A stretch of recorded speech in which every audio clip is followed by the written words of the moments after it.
Welcome back, everybody. Wednesday morning edition of Hot Mic rolls on.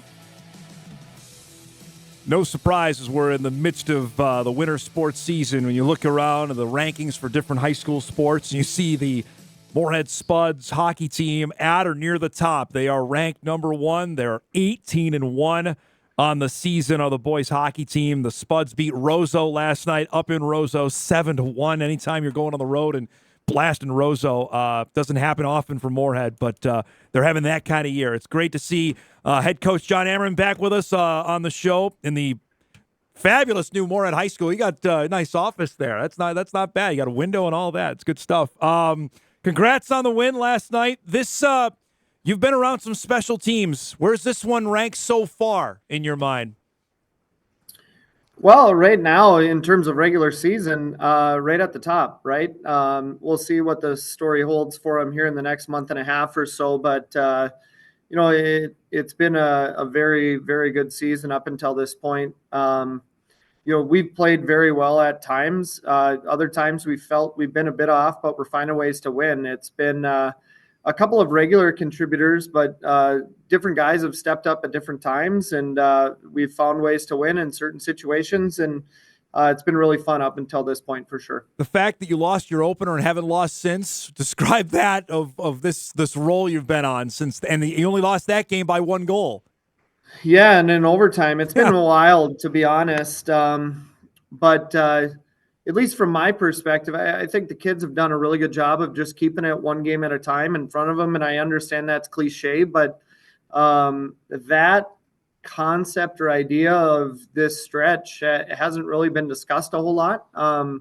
It's just kind of been 1 week at a time. And right now we're back in section play a little bit. And then we have a really strong finish in a couple of weeks. But it's just been really fun to see the last 8 to 10 months of what has happened for this group, a group that had a ton of success in youth hockey and hit some speed bumps last year, but it's essentially the same team as last year. So they took their lumps. It was a tough finish last year, but they've been bound and determined to come back strong, and they've definitely done that. I was going to ask you about that, John, about last year, about the grind of that, of having the losses you did. How much did that inspire this year's team in your mind? I just think that it put things in perspective for these guys. In youth hockey, and we've been very fortunate in Moorhead. We've had some classes roll through these last couple of years, and there's a few in waiting right now, but they've had a ton of success. And it's been really fun to watch those teams grow. But, last year we had a very small senior class, and the majority of our team were underclassmen or new to varsity hockey. And with our schedule and the demand, it was 15 and 16-year-old boys playing against 18-year-old men. And it's just the way it worked. And we took our lumps, but they learned a ton. They had an outstanding offseason. And, really credit them. We had a couple of guys that really kicked it into gear, and we have a few sophomores that have stepped up here. And it's been really, really fun to see the growth, because there's two ways they could have went about it, right? They could have, sulked and blamed other people, but they dug in and put in the work, and now they're reaping the benefits. You've got a couple of players that are having just dynamite years that potentially could win Mr. Hockey or the Brimsick Award, which goes to the best goaltender. Let's start with your goalie, and Charlie Stensham. First off, he's big for a goalie, but tell me his development and what you've seen from him in the back end. Well, he's been waiting in the wings. He's kind of the same story. He had a ton of success at the Bantam level. He won a state championship as a goaltender. And then he had to wait his turn. So Kai Weigel was in front of him, a very successful 3-year starter for us. And it was very frustrating for Chuck, frankly, right? Kids want to play. He understands the situation, but he waited his time, and he's taken full advantage of it. Even last night, it's a 7-1 game in terms of the scoreboard, but he was outstanding, and he's been outstanding all year. And it's been really fun to see him sit and wait and be patient. And now he's really showing the rest of the state what we already knew, that he can be a very, very good goaltender. You got two dynamite playmakers, Mason Kraft, Brooks Cullen. What makes them similar, and how much have they led your team just with the ability of their ability to score? I'll start with Brooks. He he has been a really fun person to watch over the years. He's needed a bit of a longer runway to develop. His sophomore year, he came in and he got a taste of it. Last year, he really, the second half of the year, really started to grow and excel. And this year, he's just had a great 12 months. He had a great spring after the year. He finally, kind of grew into his body and was comfortable. His puck skills are undeniable with the work that he's put in. And now the things since really the fall and what he's been able to do has been awesome to watch. A great leader, somebody that our kids look to in the way that he approaches things and works, and has a great mind for the game. And then Mason has just continued to progress. His sophomore year, he kind of burst onto the scene and had a great year for a sophomore coming in. His junior year, he produced at a level that not many juniors can. And this year has just been a totally different ball game and who he is. He put in a ton of work off season and reformed his body and really strengthened what he already had, the base that he had. And his mind for the game is maybe better than we've ever had, at least in my 12 years. His vision and his puck skills and his understanding of how to attack a defender has been really fun to just watch over the years. He had it his sophomore year, and just to see that develop, there's no doubt that every time he's been on the ice this year, he's been the best player with the puck. And 57 his points. Stats definitely show that. 57 points in 19 games is crazy. I mean, that's Gretzky-like, man. Yeah, and the thing about it is he's able to make other people better, right? So really, the combination, him and Zach Zimmerman have been together almost all year, and they've obviously been very, very good and effective. But Mason can make anybody better. Whoever he's on the ice with, it's been really fun to see him produce. Tell me about, for you, done this for a while, how much fun is this year? Knowing that you mentioned they took their lumps, we have a potential to be really good, and we're fulfilling that so far. Yeah, kids handle things differently, and last year it was tough, especially this time of year, right? We started to come out of the new year and thought we were making some strides, and then we just kind of stalled out, and just the way it worked, and for them to react the way that they did with renewed enthusiasm, they've really taken it upon themselves. It's just been fun to see their growth. And granted, there are still, team dynamics that we're working through, right? But it's just different. They've been incredibly positive, and it's really been fun to see them grow. Well, I'm just thinking, it's Hockey Day in Minnesota weekend this weekend. This is the year you guys should have been on for the year you're having. Last year was great. I know you love the exposure and playing up in War Road, but this is the team to have on statewide TV, maybe. Yeah, but it was still an experience that this group had. Like I said, it was the same kids, with the exception of one or two. So Hockey Day is a great experience. I might argue differently that last year was the year to have it, because so much time and effort gets spent on that one game or that one weekend that they got to experience it and have that together.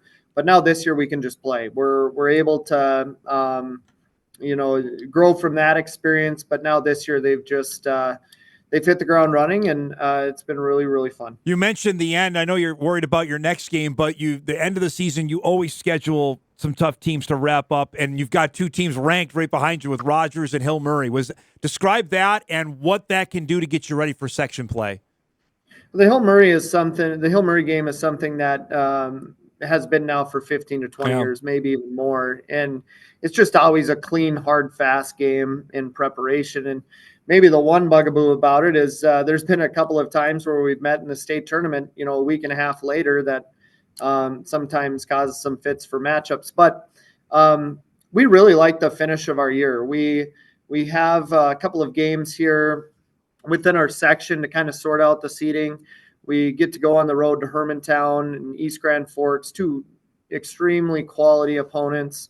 And then like we said, we get some time off in between that too, where we're not going to hopefully be strung out or tired or weak towards the end. And then we really ramp it up going into playoffs. So Rogers is a team that this group has kind of climbed with throughout youth hockey. There's been a little rivalry there, so that'll be fun to see. They have some of the state's top scorers as well. So some of the state's best will be on display in that game. And then Hill Murray is as advertised this year. I haven't watched Rogers in person, but we did have the chance to watch Hill Murray over the Christmas tournament because they played before us. And that is a very well-structured team. So both are top five. We'll definitely be battle tested going in, and hopefully we play well. That's the goal. I got to ask you this before I let you go, because you're in, and I was talking with Brad Schlossman about this last week on the show, and you're around the kids all the time.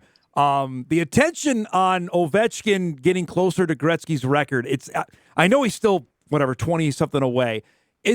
Are your kids talking about it? Is that because it seems to me this is going to be crazy? It should be crazier now, in my opinion. But is that something that the guys are talking about? This is a chance he's going to break the goal scoring record, the one that nobody ever thought would get broken. Yeah, it's one of those things that's I would agree that it maybe should be getting more attention in terms of the national conversation. I don't know that it's even on the radar. Yeah. It'll be interesting to see if it gets to be something that is approached at the end of last year. It's definitely within reach this year, but it might not be a bad deal just for the hype of it if it bleeds into the summer and he gets to come back and do it early next year. But yeah, one of those things that Ovechkin burst onto the scene when I was in high school, and I'm getting to be an old man, so his staying power is definitely pretty impressive in what he's able to do, even at this age. Like, he's basically scoring at will, right? I always have to talk jerseys with you as well. We had video up. The orange sweaters are fantastic. Are you still rocking the white ones that you wore on Hockey Day last year? We are not. Okay. So each year is a little different. We have 3 sets. We got a white set. We got an away set, kind of your traditional white and black. And then our alumni group, probably about 15 or 20 years ago, wanted to start to give our seniors that graduated something. So they designed an orange jersey. They've been redone now. But that is a gift from our alumni, the 3rd jersey. The combination this year has taken kind of a life of its own. So the orange jersey, I think, is extremely sharp. And the kids know this, so it isn't any secret. But with our Hockey Day jerseys last year, our players got the white jersey, so they took that with them. Oh, nice. Okay. But the breezer covers stayed behind, which is basically just a short that you slip over your breezers, and they're stretchy, so they stay tight. But for whatever reason, our guys think it looks pretty slick to have orange breezers. I think it's a really tough look, but that's not a hill that I'm going to die on right now. And they've had a bunch of success. Well, so I was going to say, you guys are winning them, right? So you can't change now. Yeah, they tried it once last year. It was actually up in Roseau, and we lost, and that was maybe like rock bottom. So I was able to avoid it last year, but this year it's kind of taken on a life of its own and snowballed from there. You're winning them now. You know what? It's one thing that they get excited about wearing them. It, for whatever reason, works as both a home and away because there's not a lot. We've had to wear some other jerseys, just, like a red, or we have a colorblind player, so there are some combinations that don't work, so I do have to check ahead. But yeah, that is for those out there, that is not my choice. That is all in the hands of the kids. It's great to see you, bud. Thanks so much for the time. Congrats on the big win last night. We'll talk again soon, okay? All right, thanks for having me. Jon Ammerman, head coach, Moorhead Spuds, ranked number 1, 18-1 on the season as they get set for the second half of the year. Boy, they've had a dynamite run, and I mentioned, is this the year? They've had some unbelievable teams. I've covered them down at the XL Energy Center. This one could be maybe. That might be blasphemous to say in Moorhead because there's so many runner-up finishes, but maybe 2025, this might be the team. We'll break. We come back. An update on our guy, Grant Nelson, who has been all right in the SEC the last couple of games. Dave Richmond coming up an hour or two as we roll on a Wednesday morning. We're back on Hot Mic after this.